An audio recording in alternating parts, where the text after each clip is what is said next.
en las manos del Señor. ¿Ya conectaste, hermano? Listo. Le damos la bienvenida a los hermanos que nos ven y todas las personas que nos ven a través de la red social, pero en esta noche es un placer estar aquí trayendo un pensamiento del Señor que creo que es algo muy actual y que nos llama a reflexionar acerca de lo que está pasando, y en realidad es algo que pasa en todo el mundo, pero creo que el Señor quiere hablar directamente a la iglesia en esta noche.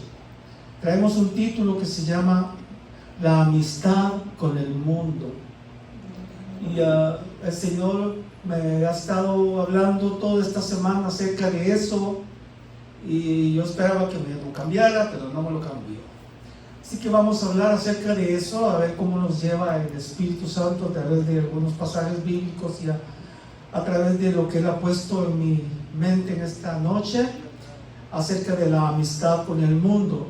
Para eso hay un pasaje que está en Santiago 4:4, que vamos a usarlo como base. Además de eso, otros versículos y otros pasajes más adelante vamos a estar leyendo también para reforzar este mensaje.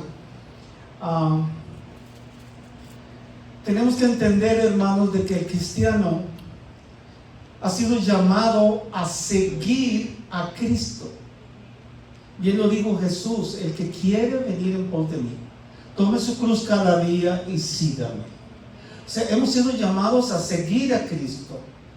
Donde quiera que vayamos, nuestra obligación como cristianos es seguir a Cristo, seguir sus enseñanzas, seguir sus mandamientos, seguir todo lo que Él nos enseña a través de nuestra vida cristiana, creciendo cada día, madurando cada día, hasta lograr, dice la Biblia, la estatura de Cristo. No vamos a ser como Cristo, obviamente, pero vamos a lograr llegar a una estatura, pero eso depende de nosotros. Así que el punto es que hemos sido llamados a seguirlo, a seguir al Señor, y no a seguir al mundo, ¿verdad? Y esa es la situación que la iglesia tiene que entender. Estamos hablando, o más bien debo decir, no estamos hablando en términos generales, pero hay parte de la iglesia que tiene un pie en el mundo y un pie en el Señor, y eso lo sabemos todos, ¿verdad? Y tenemos que ser claros en eso. Si ya el hermano me puso ahí Santiago 4:4, dice: oh almas adúlteras, ¿no sabéis que la amistad del mundo es enemistad contra Dios? Cualquiera pues que quiera ser amigo del mundo se constituye enemigo de Dios. Yo leí eso cuando el Señor me puso ese texto, yo lo leí y medité en eso. Es que esa frase es muy fuerte, hermanos. Es muy fuerte que te digan: hey, eres enemigo de Dios. Wow. Y esto no es para el mundo, porque sabemos que los que están en pecado, los que están en el mundo sin el Señor, pues la Biblia dice que son enemigos de Dios, ¿verdad? Eso lo vamos a ver un poquito más adelante para aclarar todo eso.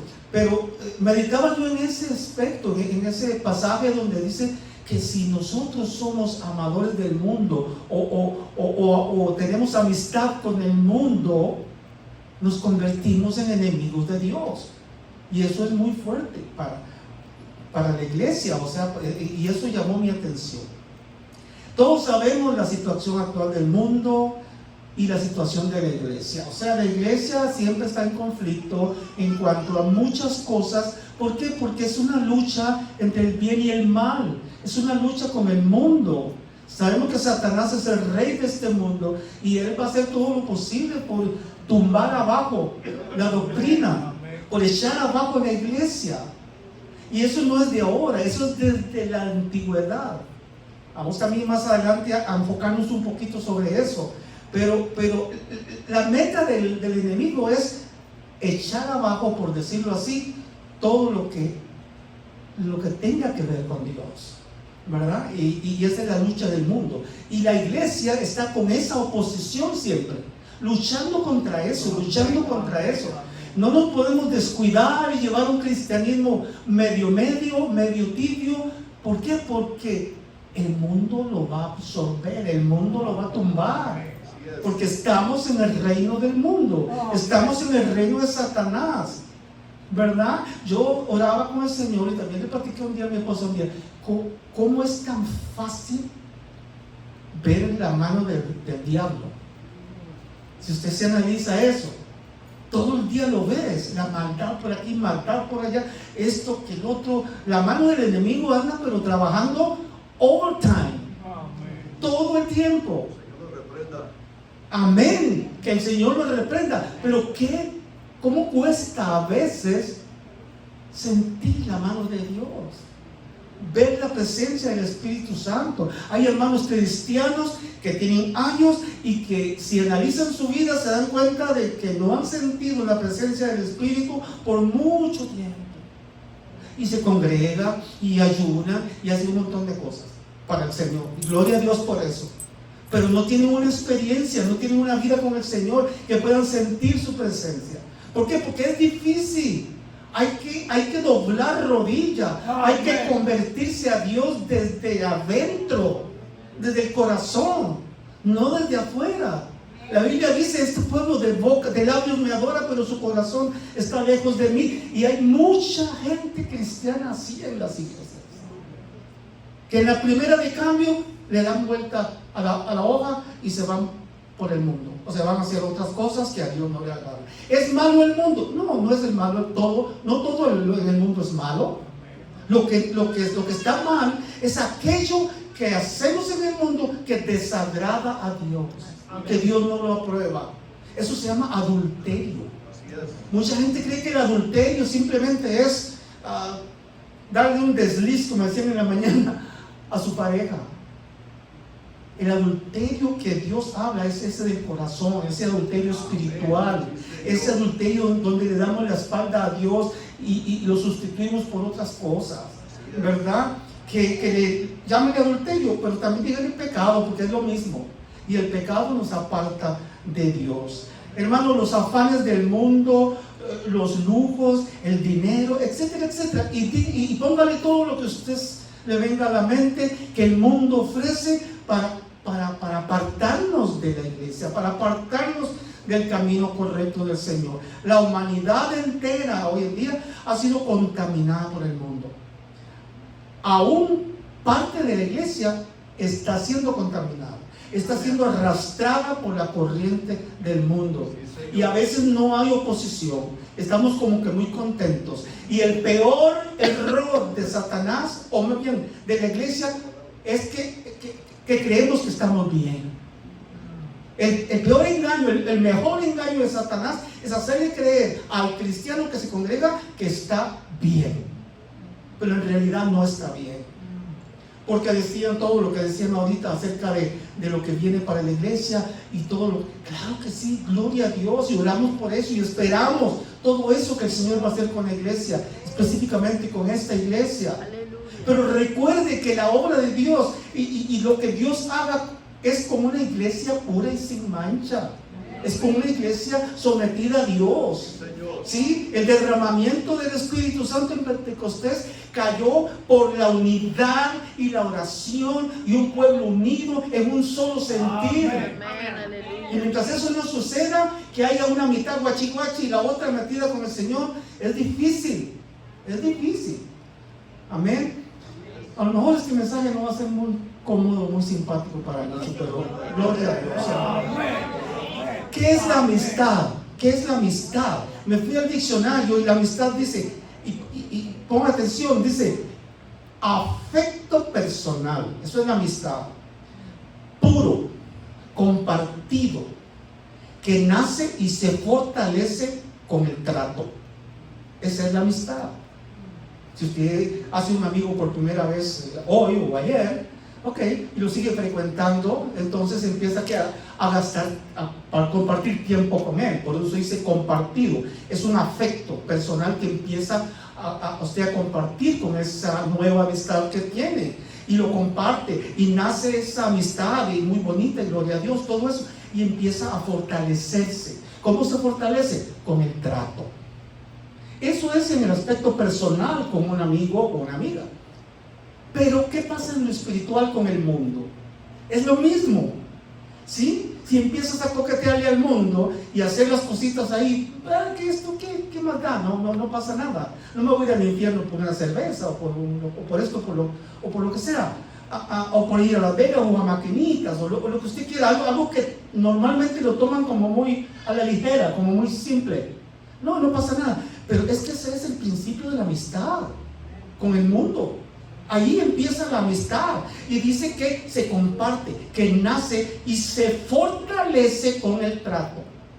Entonces, mientras más tratemos al mundo, mientras más nos involucremos con el mundo y las cosas que no le agradan a Dios, aclaro, y que el mundo ofrece y que las aceptamos en nuestra vida cristiana, entonces esa amistad con ese mundo se va a ir fortaleciendo. Por eso entiendo cuando Dios dice aquí en este pasaje, dice, oh almas adúlteras. En primer lugar, adúlteras. ¿Por qué? Porque están adquiriendo cosas en su vida que Dios rechaza. Y eso es adulterio espiritual delante de Dios. No sabéis que la amistad con el mundo. Dios no quiere amistad con el mundo porque ese mundo nos va a absorber, nos va a fortalecer dentro de las cosas mundanas, ¿verdad? Todos sabemos que lo que son las obras de la carne y las obras del espíritu y todo eso, pero en este caso Dios es muy específico en tener amistad con el mundo y claro y directo al decirnos que esa amistad nos convierte en enemigos de Dios. Y eso es fuerte. Ahora, ¿qué hacemos con los amigos? Para reforzar un poco lo que ya dije, ¿qué hacemos con los amigos? Vamos a pasear con los amigos, los llamamos acá, ¿qué hubo? ¿Qué hiciste hoy? Etcétera, etcétera, etcétera. En síntesis, ocupamos mucho tiempo de nuestra vida con nuestro amigo. Ahora, en lo espiritual, si estamos en el camino correcto, Dios exige mucho tiempo con Él y nos llama amigos.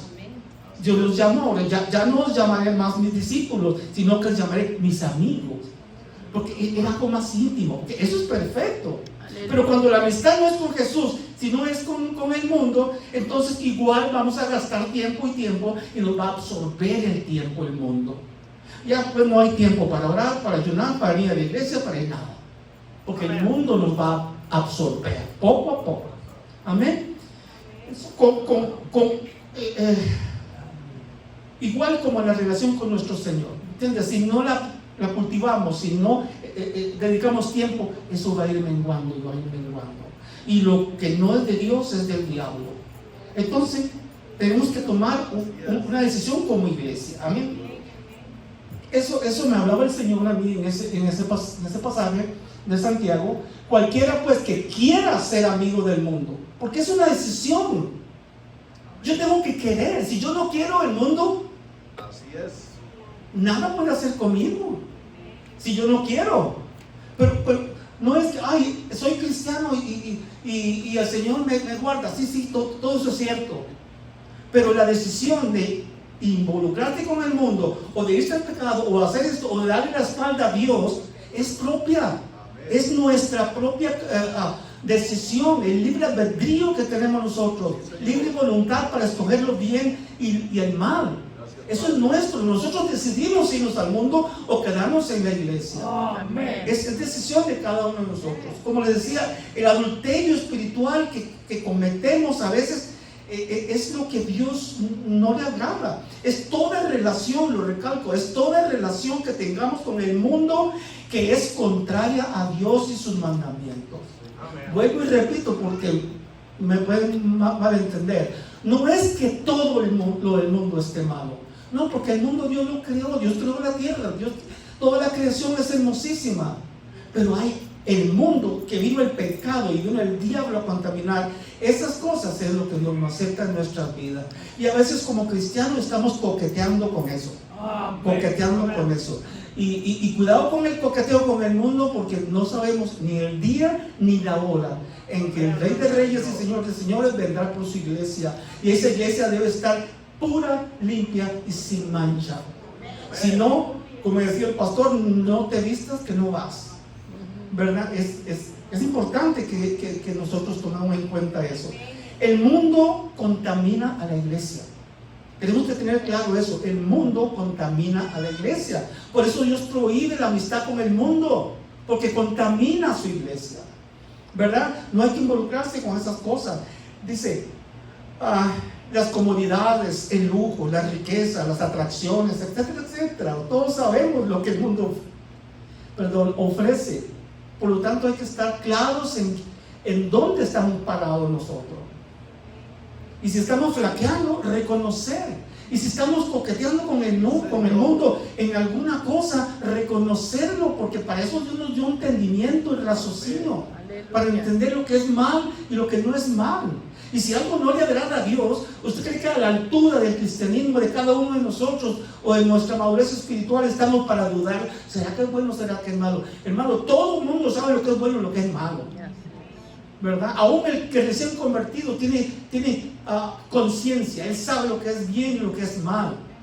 Para no. Ahora, el problema es tomar la decisión, porque muchas veces nos sentimos muy cómodos en el mundo y queremos ir a la iglesia y queremos que nos llamen cristianos y queremos esto y queremos lo otro, pero nos gusta también lo que está en el mundo. Entonces, como que estamos ahí y no sabemos para dónde agarrar, y entonces no ponemos en claro nuestra posición delante de Dios, y nos pasamos años y años con cositas que a Dios no le agradan y que hay que tumbarlas, hay que quitarlas de nuestra vida.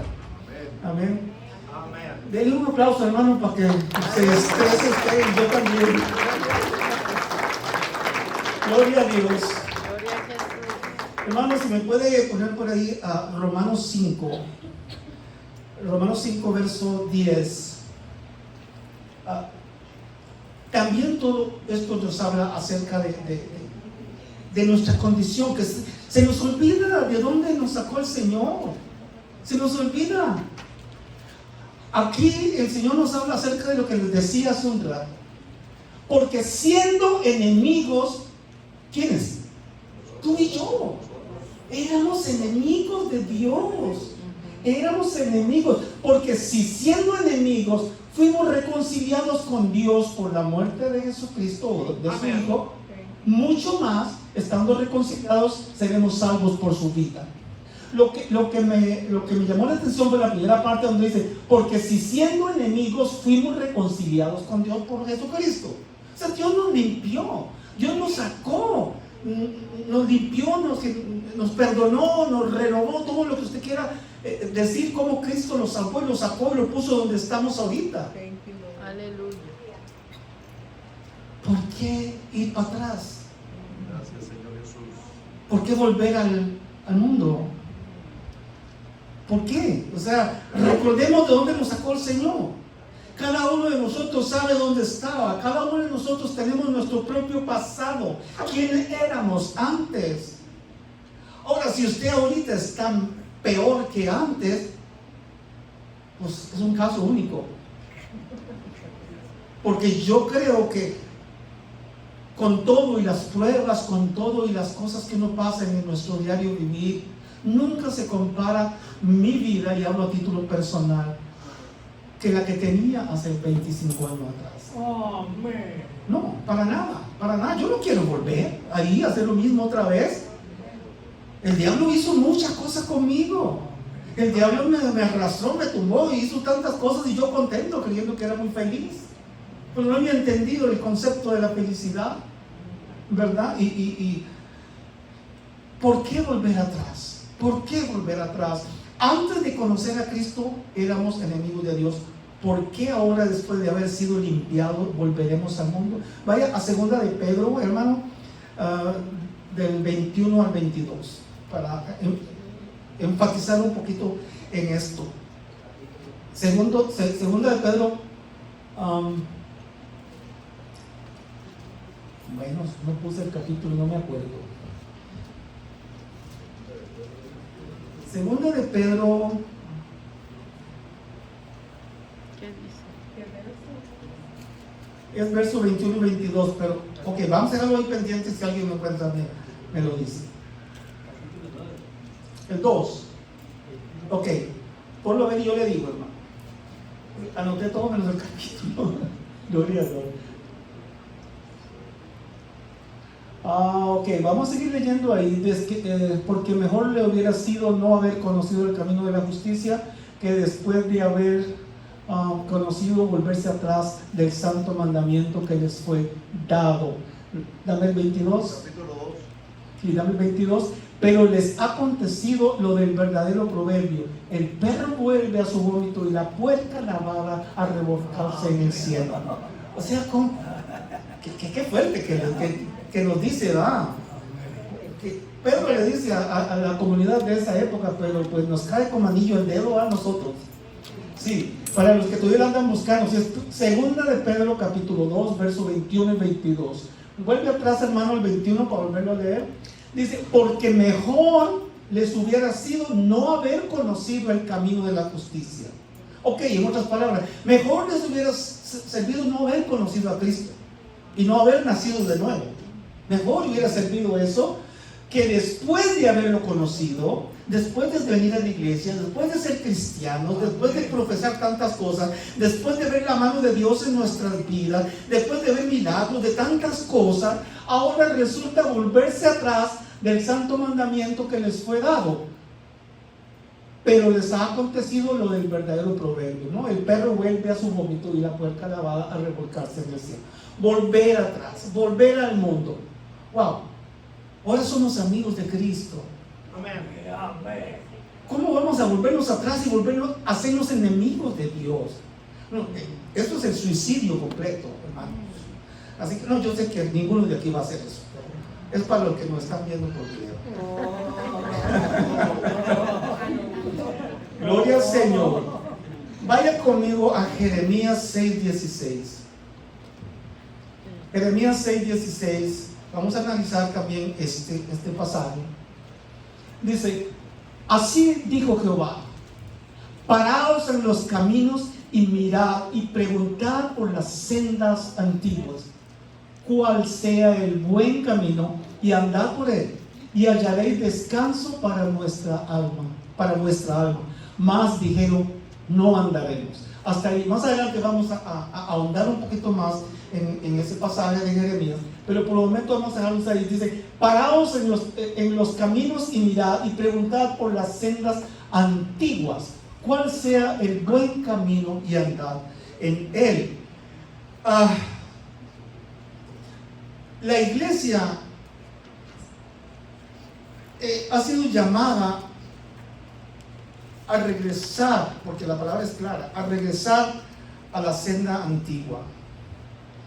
Y analizaba yo todo esto y decía, Señor, o sea, no hay que ser muy inteligente para entender lo que quiere decir el Señor cuando nos llama a volver a la senda antigua, o sea, a lo viejito, a lo anterior, porque lo que está ahorita está muy complejo, lo que está ahorita está muy difícil de entender. Ya no sabemos quién es cristiano y quién no. Ya no sabemos cuál denominación es la correcta o cuál no. Ya todos los caminos llevan al cielo, ¿verdad? Ya todo el mundo se llama cristiano. Ya no me gusta mucho a mí esa palabra, porque mejor los llamo creyentes. El verdadero creyente, pues fuimos llamados a creer, porque cristianos están en cada esquina parados, ¿verdad? Y entonces la situación espiritual está muy compleja hoy en día. Por eso el Señor en su sabiduría nos pone eso desde tiempos antiguos, donde nos dice que es necesario volver al tiempo antiguo. Voy a hacer así rápidamente una breve reseña de una época de la historia de la iglesia, y voy a usar como apoyo, digamos, una parte de la clase del Instituto Bíblico acerca de la historia de la iglesia. Muy rápidamente, hubieron 3 etapas en la iglesia antigua, 3 etapas bien marcadas de la historia de la iglesia. Sabemos que la historia de la iglesia empezó en el momento en que Jesús ascendió al cielo. Históricamente, en los libros de textos de historia, ese es el punto de partida de la historia de la iglesia cristiana, en el momento de la ascensión de Jesús. De ahí hubieron 100 años que fue el tiempo de los apóstoles. Es lo que se llama el periodo apostólico, ¿verdad? Duró hasta el año 100. El último apóstol que murió fue Juan. Y entonces ese periodo de la iglesia apostólica fue un periodo con muchas cosas que pasaron, obviamente, pero el enfoque principal era la enseñanza, el enfoque sobre la verdadera doctrina, porque acabábamos de tener a Jesús, Era una época donde los apóstoles, que eran testigos fieles de todo lo que Jesús hizo, estaba con ellos. Los primeros 100 años de la historia de la iglesia. Había enseñanza, había conocimiento, empezaron a fortalecerse en conocimiento y a crecer como iglesia, ¿verdad? Eso para redondear en una cápsula. Muchas cosas pasaron en esos 100 años. Después de los 100 años viene otra etapa que dura 200 años. Y es lo que viene a llamarse la iglesia perseguida. Pero recuerden que ya a partir del año 100 ya no están los apóstoles. Pero ya la iglesia había crecido, ya la iglesia tenía conocimiento, ya la iglesia se había fortalecido, ¿verdad? Y ya era una iglesia fiel al Señor y a sus enseñanzas, ¿verdad?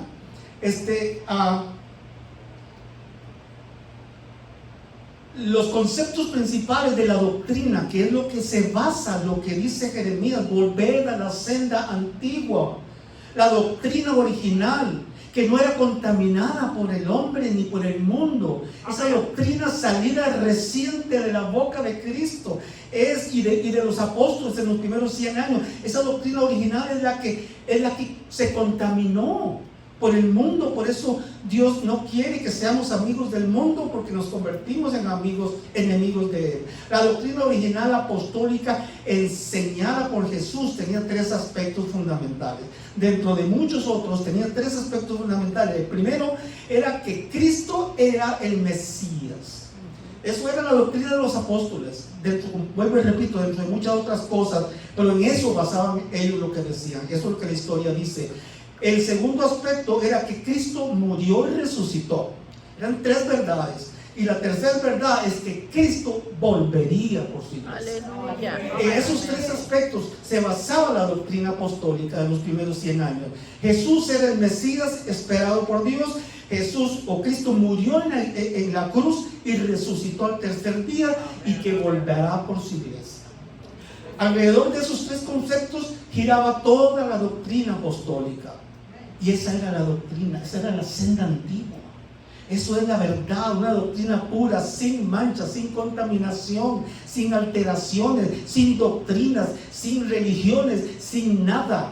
Nada de eso existía como lo que existe hoy en día. Oh, que la católica aquí, no que los protestantes aquí, no que el mormón aquí, no que el testigo de Jehová por aquí. Por favor, eso es basura. No encuentran en la Biblia nada acerca de eso. No lo encuentran. Amén. Entonces, esos eran los puntos principales. Luego viene el tercer periodo. Hablando de eso, del segundo periodo, era un periodo en lo que es de la iglesia perseguida, que es después del primer siglo. Eso es entre el año 100 y el año 300, exactamente 313. Pero bueno, vamos a redondearlo ahí para memorizar más fácil. Del año 100 al año 300, o sea, son 200 años. Y esta es la época de la persecución de la iglesia. Eso fue horrible, la persecución que la iglesia de Jesucristo sufrió. Mucha historia habla de todo lo que se hacía. ¿Y quién las perseguía? La perseguía el Imperio Romano, porque ellos eran los que no querían, por muchas razones.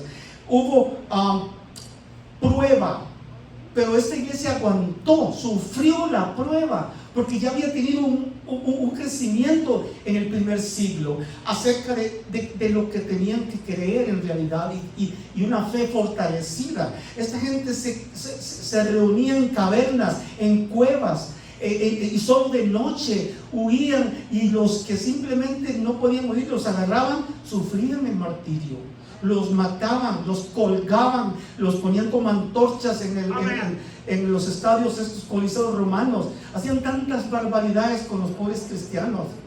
Era una iglesia fortalecida en la fe, tan fuerte que si algún cristiano,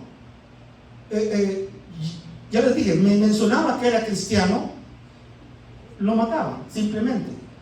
Ahora, para que una persona de esa época dijera yo soy cristiano y amo a Cristo, era porque estaba dispuesto a morir.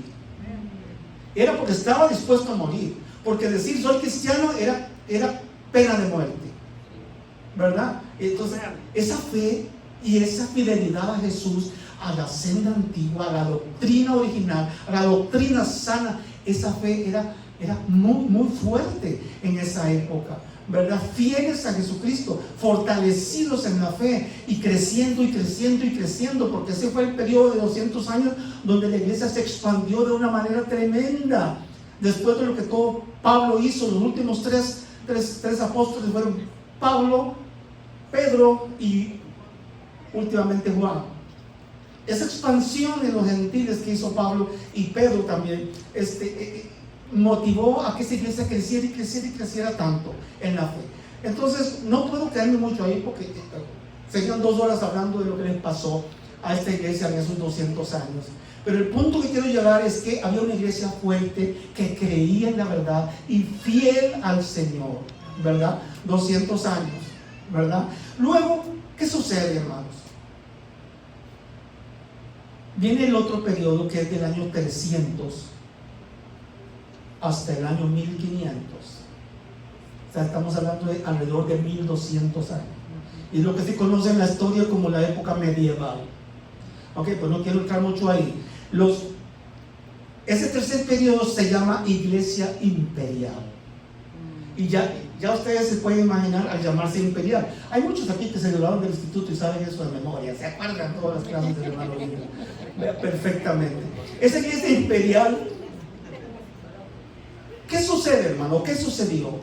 Que en el año 300 vino un emperador romano llamado Constantino, y que dicen que era cristiano pero nunca se probó, no más que era piadoso, y se compadeció de esa iglesia perseguida y maltratada y martirizada, y se compadeció de ellos y declaró, el Señor lo tocó, dice que tuvo una visión donde apareció una cruz y que a una voz le dijo, toma esto como la señal de victoria, y yo creo firmemente que sí sucedió eso, porque ablandó ese corazón de ese emperador Constantino y declaró, hizo algo que se llama declaración o indulto Constantino, algo así me acuerdo, y proclamó que separó la persecución de los cristianos, la persecución, el martirio, el atropello, todo se paró. Edicto de Constantino se llama eso, y separó todo eso. Entonces llegó algo, wow. La historia dice que en ese momento la iglesia declaró victoria. La iglesia de Jesucristo declaró victoria. Pero poquito tiempo después se dieron cuenta que esa victoria era una maldición. ¿Por qué? Por el simple hecho de que esa iglesia pura, sin mancha, sin contaminación, firme, constante, creciendo, con fe, fiel, se mezcló. Amén. ¿Se mezcló con qué? Con el mundo. Se mezcló con el mundo, con todo lo que arrastra el mundo, muy parecido a lo que hay hoy en día. Se juntó con el paganismo, con la idolatría, con los lujos, con el enriquecimiento, con el poder, etcétera, etcétera. No quiero mencionar nombres, pero ahí es el inicio de la iglesia, donde se habla de la iglesia popular. Amén. Ahí se inicia en el año 300.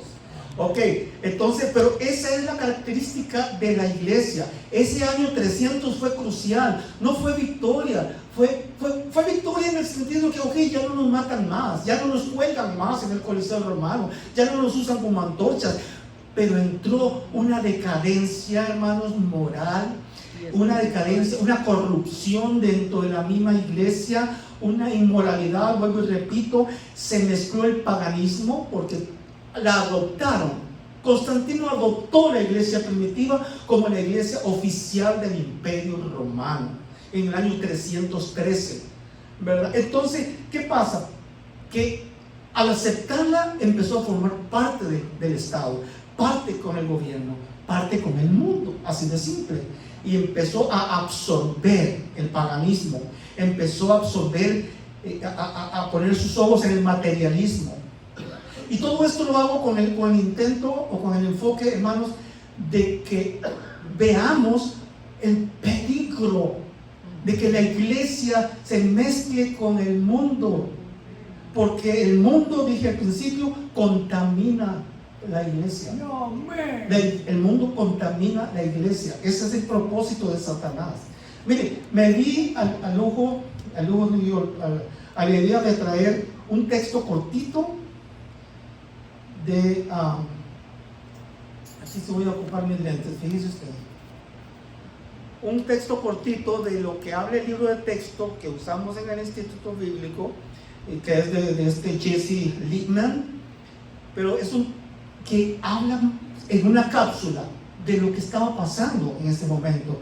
Y leo textualmente, entre comillas, dice: aunque el resultado del triunfo del cristianismo fue muy bueno, inevitablemente la alianza con el Estado y la Iglesia también trajo en su curso muchos males. El cese de la persecución fue una bendición, pero el establecimiento del cristianismo como religión oficial del Estado llegó a ser una maldición.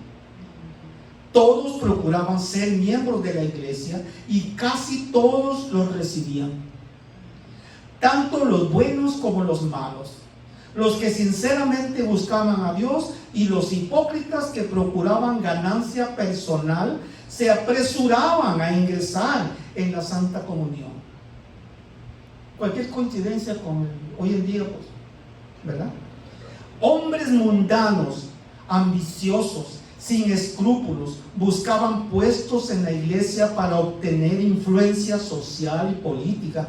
El tono moral o la condición moral del cristianismo en el poder era mucho más bajo que el que había distinguido a la misma iglesia bajo el tiempo de la persecución. Hasta ahí cierro comillas. Es interesante cómo ese cambio radical que sufrió la iglesia cristiana primitiva sucedió a raíz del involucramiento con el mundo, con todo lo que arrastraba el mundo. Hermanos, eso hay que tenerlo muy en cuenta. De ahí viene la idolatría. La iglesia primitiva de los primeros 300 años no adoraba imágenes. La iglesia primitiva era perseguida porque decían que no se arrodillaban ante ninguna imagen. Era perseguida porque era un problema económico para la sociedad de la época, porque el negocio de la construcción de templos, el negocio de la construcción de imágenes, de cadenitas, de todos esos amuletos, todo ese negocio se vino abajo, y la lucha era contra los cristianos que estaban en contra de eso. Y todo eso se transformó en persecución en esos 200 años después de la era apostólica. Eso es lo que causó ese odio, y ese odio, porque no, decían, es que el único rey que hay que adorar es al emperador de Roma. Y ellos decían, nosotros no nos doblamos al emperador de Roma. Tenemos un rey que se llama Jesús. Aleluya. Y la ciudad, aleluya, el gobierno no aceptaba otro rey. Y entonces venían las matanzas, venía la persecución, venía todo eso, ¿verdad? Y muchas más cosas que nos tardaríamos mucho rato para hablar aquí. Pero el punto, vuelvo y repito, es ese: que llegado el momento donde Constantino dijo, ya no hay más persecución, y adoptó a la iglesia, empezó la corrupción con la iglesia, empezó la decadencia, y la iglesia empezó a crecer, paradójicamente empezó a crecer en poder y a menguar en espiritualidad. Ya no había la unción, ya no había esa fe, esa fidelidad de dar la vida por Cristo. Ya eso carecía de importancia, ¿verdad? Vamos a ir rápidamente a Jeremías 6:16 otra vez, y ahí vamos a analizar un poquito más y vamos a avanzar hasta el verso 21, y ya con esto vamos a ir terminando. Jeremías 16, vamos a leer desde del 16 al 21. Así dijo Jehová: paraos en los caminos y mirad, y preguntad por las sendas antiguas. ¿Eso qué es? Buscar a Dios, ¿sí? Buscar la presencia de Dios, buscar a Dios. Paraos en los caminos y mirad, y preguntar por las sendas antiguas. Busque la buena doctrina sana, busque lo que Dios le agrada, y deja a un lado las cosas del mundo. Eso es lo que nos quiere decir. Cuál sea el buen camino. ¿Cuál es el buen camino? ¿Quién dijo que Él era el camino? Jesús. Entonces, ahí está, y andad por Él. ¿Qué? Seguidme, seguidlo, andad por Él, y luego hallaréis descanso. Venid a mí todos los cargados y cansados. Amén, aleluya. Que yo os haré descansar. Y luego dice, para vuestras almas. Mas dijeron, no andaremos. Yo no voy a la iglesia. ahí se burlan de todo el mundo, ahí nadie me saludó hoy. No vamos, es una forma literal de decir, no andaremos, no le hicieron caso a Jeremías. Ok, siga con el 17, hermano. Dice Dios, puse también sobre vosotros atalayas que dijeren, escuchad el sonido de la trompeta. Puse con ustedes prédica, puse palabra, puse profecía, puse tantas cosas, puse siervos que les hablaron de mi palabra. ¿Y ustedes qué dijeron? No escucharemos. No vamos a escuchar eso. No, ese hermano predica muy feo, no voy a oír. Es el hermano lindo, hasta lo mejor canta. Mejor no voy. Cualquier cosa, hermano, cualquier cosa. Pero si viniera Marco Luis, esto no cabe la gente aquí. Exacto. Con el perdón del hermano. Pero es la realidad. Andamos poniendo nuestra mirada en el hombre y no en el Señor. ¿Qué es eso? El mundo. Eso es el mundo. Somos amigos del mundo, entonces puedo poner una mirada en el hombre. Bueno. El 18. Por tanto, oíd, naciones, y entender, oh congregación, lo que sucederá. Esto va a suceder, hermano.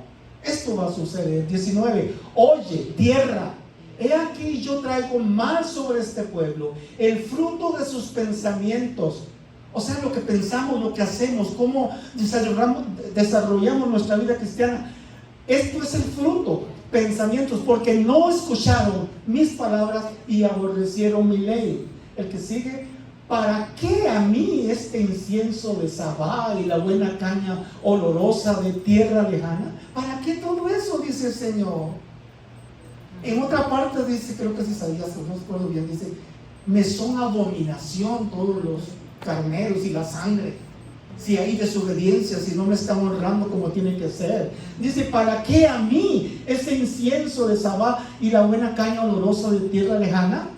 Vuestros holocaustos no son aceptables, ni vuestros sacrificios me agradan. Dice el Señor, si estás en discordia con un hermano y traes tu ofrenda al Señor, mire, deja tu ofrenda ahí y ve y arréglate con tu hermano. Amén. Y luego ve, presenta tu ofrenda al Señor.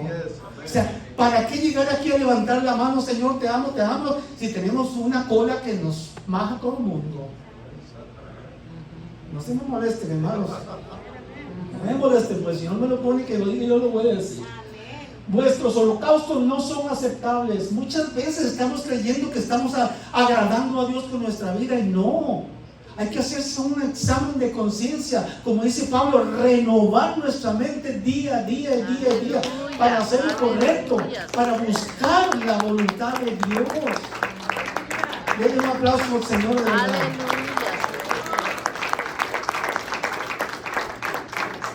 Muchas veces creemos que estamos haciendo la voluntad de Dios en nuestras vidas y la verdad no. Estamos haciendo lo que nosotros creemos que es la voluntad de Dios de acuerdo a mi punto de vista. Amén. Y ahí hay que tener cuidado con eso. El 20, ¿dónde vamos? Ahí el 21. Dice, por tanto Jehová dice esto, he aquí yo pongo a este pueblo tropiezos y caerán en ellos los padres y los hijos juntamente, el vecino y su compañero perecerán. No quiero seguir más para abajo porque se pone más complejo. Hasta ahí vamos a dejarlo. Hermano, es necesario concientizar nuestra vida, nuestra relación con el Señor. Yo creo que la lucha más fuerte del ser humano no es contra el diablo, sino es contra nosotros mismos, contra la carne de nosotros. Amén. ¿Cómo nos gusta, hermanos, lo que agrada a la carne? Es fácil darle la espalda a Dios y hacer otras cosas que a Dios no le agradan. Amén. Pero vuelvo y repito, cada uno de nosotros tiene conciencia, tiene voluntad, está capacitado para decir no o decir sí. Pero nunca se quede en medio, hermano. Nunca se quede en medio, porque ahí va a estar todo el tiempo bailando con la mano fea entre semana y viniendo a decir, Señor, te amo el domingo en la iglesia. O sea, es importante que aclaremos eso. Amén. Voy a concluir con un pequeño comentario que dice, es necesario que la iglesia sea purificada en su doctrina. Amén. Su doctrina, la doctrina es la que es atacada. Nos engañan. Es tan fácil. En una parte de la Biblia dice que el Satanás va a poner tanta confusión que aún a los mismos cristianos los va a confundir, ¿verdad? Hay que estar bien parados para saber quién es y quién no es. El discernimiento del espíritu tiene que estar afilado, porque hoy en día el diablo viene disfrazado de cristiano, hermano. Viene disfrazado de predicador, viene disfrazado de ministro, viene disfrazado de todo para engañar al pueblo de Dios. Es necesario que la iglesia sea purificada en su doctrina, en sus creencias, en lo que crees. Cree en el Señor Jesucristo, punto, nada más. Aleluya. Dejémonos de libros de textos, sí, de apoyo para que aprendas algo más, pero dejémonos de eso. Esos mormones, dejémonos de ese libro de mormones. La Biblia es todo lo que tiene que tener en sus manos, y es la verdad, es creer en lo que es correcto, en la verdadera doctrina. Vuelva a la senda antigua, revise lo que Cristo enseñó. Dejémonos de religiones, dejémonos de doctrinas, de que esto y que el otro, menos de lo que es santos y todas esas cosas que andan adorando por ahí. El Señor reprenda al diablo. Librarse de toda contaminación del espíritu. Todo lo que contamine el espíritu no es de Dios. Usted no sabe, yo lo sé. Fuera todo lo que contamine. Y si te cuesta mucho, pues doble rodilla, haga oración, haga ayuno, habla con el hermano, con quien quiera. Pero si hay algo que usted no puede quitar de su vida, busque ayuda. Busque ayuda, porque hay que sacarlo. Si no es de Dios, porque usted está entonces con el mundo. Y si está en el mundo, se vuelve enemigo de Dios. Y eso es muy complicado, hermano. Hermano, toda influencia mundana que no agrade a Dios y que arrastra a la iglesia de Dios es adulterio contra Dios, es pecado contra Dios.